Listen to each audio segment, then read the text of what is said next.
পবিত্র নগরী মক্কা বিশ্বের কোটি কোটি মুসলমানের হৃদয়ে বিরাজমান। হজযাত্রা ও উমরাহর মাধ্যমে এখানে আসে আধ্যাত্মিকতার অগণিত জোয়ার। এই পবিত্র শহরটি শুধু ধর্মীয় নয়, বরং বিশ্বের মুসলিম ঐতিহ্যের কেন্দ্র।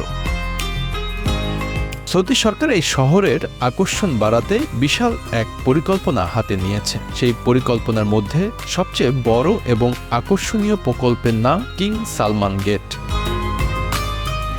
Saudi Crown Prince Mohammed bin সালমানের উদ্যোগে 12 মিলিয়ন বর্গমিটার বিস্তীর্ণ এই প্রকল্পটি তৈরি হচ্ছে। এর মূল উদ্দেশ্য বিশ্বের মুসলমানদের জন্য আধুনিক, আরামদায়ক ও নিরাপদ পরিবেশ নিশ্চিত করা। এখানে থাকবে আবাসিক ভবন, বাণিজ্যিক এলাকা, সাংস্কৃতিক কেন্দ্র এবং বিলাসবহুল হোটেল।